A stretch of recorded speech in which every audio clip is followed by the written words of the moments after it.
विद्यार्थी मित्रांनो, आज आपण बघणार आहोत vehicle on banked curve road. Vehicle on bank curve road. मित्रांनो, त्याच्या अगोदर आपण बघूयात बँक ऑफ रोड कशाला म्हणतात आणि याची का आपल्याला गरज पडलेली आहे हे आपण पहिले बघूयात. मागच्या पिरियडमध्ये आपण बघितलेलं आहे की मागच्या पिरियडमध्ये आपण असं लक्षात आलं की if the road is plane, जर प्लेन रोड असेल आणि त्या प्लेन रोडवर काय होत असेल, जर प्लेन रोड असेल आणि त्या प्लेन रोडवरची जर आपण व्हेलॉसिटी जर बघितली तर त्या प्लेन रोडची व्हेलॉसिटी जी आहे, मॅक्झिमम व्हेलॉसिटी ऑफ, असा जर प्लेन रोड असेल तर त्या प्लेन रोडची मॅक्झिमम व्हेलॉसिटी आपण काढलेली आहे phi is equal to the under root of mu R into the G. Mu R into the G. In this case friends, या इथे काय झालेलं आहे, इथे phi is equal to the under root of R G. Means this velocity consist of mu R and G. म्हणजे आपलं वाहन जेव्हा इथे रोडवरून जात असेल, मग रोडवरून जात असताना आपल्याला व्हेलॉसिटी जर ठेवायची असेल तर मॅक्झिमम व्हेलॉसिटी आपण कशा पद्धतीने ठेवली, under root of mu R into the G. Fair R is constant and G is also constant. R म्हणजे रेडियस कॉन्स्टंट राहणार तिथली आणि जी सुद्धा कॉन्स्टंट राहणार. मग इथे काय होणार, the maximum velocity is depends on the factor mu. या म्यू फॅक्टरवरती डिपेंड असायला पाहिजेत असं आपण मागच्या पिरियडमध्ये सांगितलेलं आहे. But this mu is nothing but it is the friction or the coefficient of friction. This coefficient of friction does not reliable every time because it is changes time to time. आणि हा वेळोवेळी बदलत असतो. आणि surface of the road and the tyres of the vehicle याच्यामधलं जेवढं घर्षण चांगलं होईल तेवढा सेंट्रिपेडल फोर्स त्याच्यावर जास्त येईल. बरोबर आहे.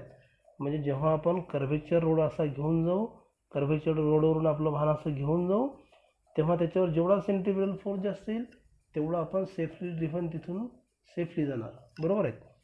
Therefore but this maximum velocity at this plane curve road is depend on the mu, but this mu is not reliable every time.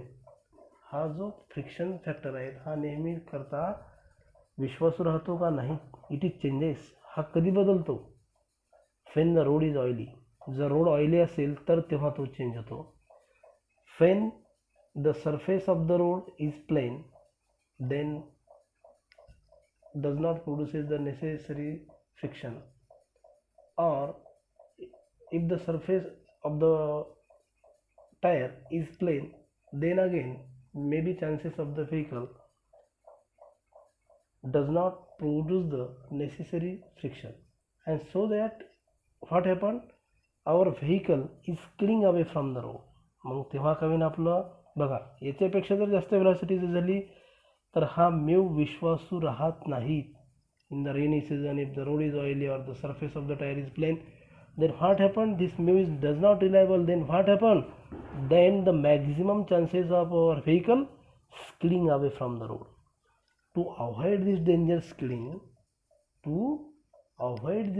Skidding we have to construct the bank curve road. म्हणून आपल्याला कशाची गरज पडली आता, bank curve रोडची. आलं का लक्षात. म्हणजे थोडक्यात आपण काय सांगितलं की हा जो मागचा जो आपला बॅकग्राऊंड आहे त्याच्यावरून आपण असं सांगितलं की म्यू या फॅक्टरवरती व्हेलॉसिटी डिपेंड होती. म्हणून आता आपण काय करणार, मॅक्झिमम व्हेलॉसिटी आपल्याला जर कर्व्हेचरवर जर वाहन घेऊन जायचं असेल तर काय आपल्याला झालं आता की इथे मॅक्झिमम व्हेलॉसिटी ठेवण्यासाठी गरज पडली आणि ही गरज आता अशा पद्धतीने आपण पूर्ण करणार. बघा आता, बँकिंग ऑफ रोड. आपला टॉपिक कोणता आहे मित्रांनो, banking of road. Banking of road actually does not go on the word to word. Banking of road असं कन्सिडर करू नका तुम्ही बँकिंग ऑफ रोड की रोडच्या साईडला एखादी पैशाचीच बँक असेल. आलं का लक्षात. ही कन्सेप्ट तशी नाही. ही कन्सेप्ट कशी आहे, banking of road, it means that at the curvature. बघा अशा कर्व्हेचर पार्टवर लक्षात घ्या मी काय म्हणत आहोत. बँकिंग ऑफ रोडची डेफिनेशन. अशा प्लेन कर्व्हेचर रोडवर, असा कर्व्हेचर रोड आहे त्याची रेडियस कुठंतरी असेल. Then the outer edge of the road. बघा हा सरफेस ऑफ द रोड आहे, इथून आपण टर्न करणार. The outer edge of the road is raised on its inner edge of the road with the certain angle. बघा काय करतो आपण, याच रोडच्या एका बाजूला हाईट देऊन इथे असं एलिव्हेशन करणार आपण, आणि इथे काय करणार, अजून एक रोड याच्या साईडला तयार करणार. आणि या this phenomenon is called as the banking of road. काय म्हटलेलं आहे आपण banking of road. The outer edge of the road is raise on its inner edge of the road with the certain angle is called as the banking of road. And this theta is represented the angle of banking. The angle made with the horizontal road is called as the angle of banking. बघा मित्रांनो, ही झाली आपली definition कशाची, banking of रोडची. आणि आता आपण जाणार आपल्या पुढच्या एक्सप्रेशनकडे की ज्याचं नाव आहे, जसं आपण तिथे मॅक्झिमम व्हेलॉसिटी काढलेली आहे तशीच maximum velocity of vehicle at the banked curve road. Maximum velocity of the vehicle at the curve road. बघा banked curve road. आता आपण कन्सिडर करू की एखादं आपलं वाहन आहे, ते वाहन या सर्क्युलर कर्वेचरवर जात आहेत आणि ज्या ठिकाणी बँकिंग तयार केलेली आहेत आपण, बँकिंग म्हणजे असा पार्ट तयार केलेला आहे. आणि ही बँकिंग केल्याच्या नंतर सपोज हा अँगल आहे थिटा, आणि इथे काय झालं, हाईट दिली आपण, एलिव्हेशन केलेलं आहे तिथे एच, आणि आपलं वाहन आता कुठे आलेलं आहे, या सरफेसवर आलेलं आहेत. आणि या सरफेसवर वाहन आल्याच्या नंतर आपल्याला डायग्रामवरूनच लक्षात येत असेल की अर्थातच आपण इथे कितीही स्पीडनं जरी आलो, फ्रिक्शन जरी tyres of the road and the surface of the व्हेकलमध्ये जरी निर्माण नाही झालं तरी आपलं वाहन इकडे जाणार का, नाही जाणार. म्हणून आपल्याला डायग्रामवरूनच लक्षात येते की इथे आपल्याला इकडे स्लोप दिसत आहेत, बरोबर आहेत, आणि इथे आपल्याला अप्पर सरफेस दिसत आहेत असा, बरोबर आहे. मग आपल्याला असं लक्षात येते की अरे इकडे जाणारच नाही, आपलं वाहन इकडे जाणार. म्हणून हीच अशी डायग्राम आपण इथे घेतलेली आहे आणि याला म्हटलेलं आहे बँक्ड कर्व्ह रोडचं एक्सप्रेशन काढण्यासाठी काढलेली आपण ही डायग्राम. ओके, आता इथे आपण बघणार एक एक्सप्रेशन पाहायचं आहे आपल्याला, maximum velocity of the vehicle at the plain curve road at the banked curve road. आता कुठलं काढणार आपण, बँक्ड कर्व्ह रोडचं. आता आपण असं कन्सिडर करू, इथे consider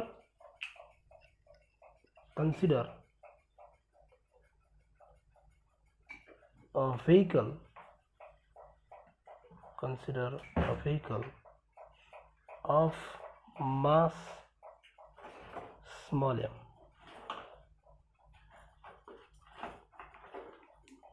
small v be the velocity of the vehicle at the banked curve road. आणि अशा प्रकारे आपण डायग्राममध्ये बघितल्याप्रमाणे अशा टाईपचं तो वाहन असेल, त्याची मॅक्झिमम व्हेलॉसिटी तेवढी असेल. Small R be the radius of curvature. त्या रेडियस ऑफ कर्वेचरची रेडियस किती आहे, स्मॉल आर आहे, बरोबर आहे.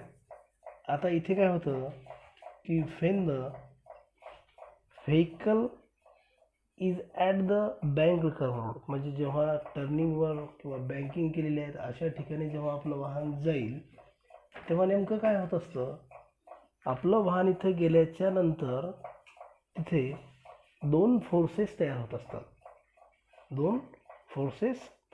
होत असतात. The number one force is म्हणजे दोन फोर्सेस त्याच्यावर येत असतात. एक नंबरला आपण म्हणूया त्याचं जे वेट आहे, वेट ऑफ ॲन ऑब्जेक्ट. बघा आता, weight of the vehicle, weight of vehicle, आणि आपण कशाने दाखवतो ते mgने, म्हणून त्याला इक्वेशन नंबर 1 देऊयात. And another it is the normal reaction, normal reaction, normal reaction, that is capital N, normal reaction, capital N. But this normal reaction now, this normal reaction capital N is resolved into the two component,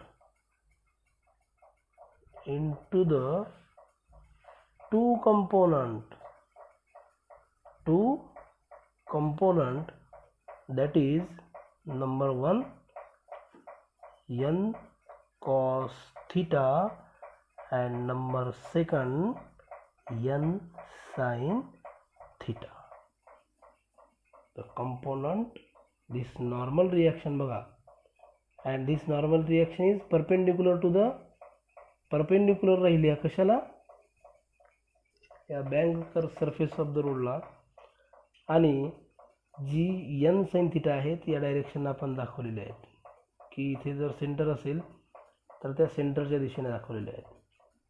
आता इथे काय होत असतं, the component N cos theta, याचं काम काय आहेत, the component N cos theta, the component n cos theta, component n cos theta balance the weight of an object. The component balance the weight of an object. Therefore n cos theta is equal to the mg, is equal to the mg. Equation number इथे देऊ आपण याला 2, equation number 2. And the component n sin theta provided the necessary centripetal force, आणि necessary centripetal force आपल्याला माहिती आहे, तो कसा दाखवतो आपण, mv² divided by the r. Equation number 3 करूया तिथे आपण, equation number 3. Now equation number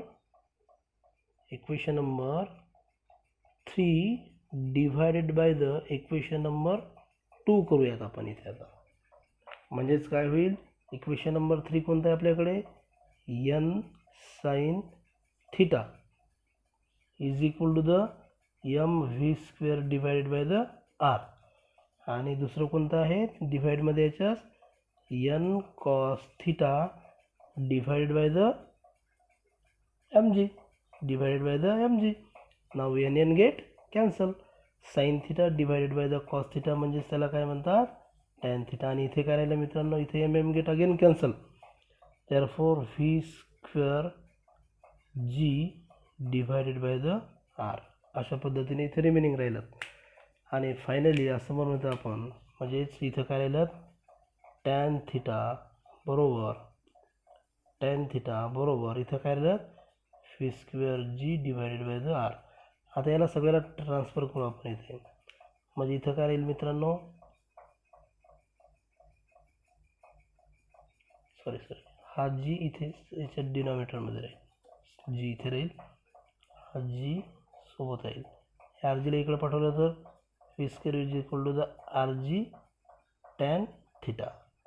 आणि फायनली इथं काय राहील, taking the square root on both side, दोन्ही साईडचा जर स्क्वेअर रूट घेतला आपण तर इथे काय राहील, v is equal to the under root of R G tan theta. And this is the expression for the maximum velocity of the vehicle at the banked curve road. आणि अशा प्रकारचं आपल्याला इक्वेशन मिळालं बँक कर्व रोडचं. यावरून आपल्याला असं लक्षात येते की this velocity it does not depends on the factor mu. म्हणजे इथे कुठल्याही प्रकारे घर्षणाची किंवा टायर्स ऑफ द रोड किंवा व्हेकलची आपल्याला गरज पडणार नाही. आणि ही का पडणार नाहीत, कारण आपण इथे बँकिंग ऑफ रोड तयार केलेले आहेत आणि अशा प्रकारे it is totally depend on the theta. R तर कॉन्स्टंट इथे सुद्धा राहीलच. रेडियस ऑफ कर्वेचर जशी इथे आहेत तशी रेडियस ऑफ कर्वेचर इथे सुद्धा राहील. जी तर सुद्धा पुन्हा तशाला तसाच राहील. आणि tan theta means this velocity is depends in our hand because the angle जेवढा आपण घेऊ त्या अँगलवर ते डिपेंड राहील की तिथे आपण मॅक्झिमम व्हेलॉसिटी किती ठेवू शकतो. बरोबर आहे. आणि यामुळं काय होईल की मॅक्झिमम व्हेलॉसिटी जी आपण इथं अगोदर ठेवली होती त्यापेक्षा आपण जास्त जरी व्हेलॉसिटी जर बिहाइंड दिस व्हेलॉसिटी जरी ठेवली तरी there is the minimum chances our vehicle skidding away from the road. And this is all about the banking of road, and this is the maximum velocity. म्हणजे अशा प्रकारची आपण velocity ठेवू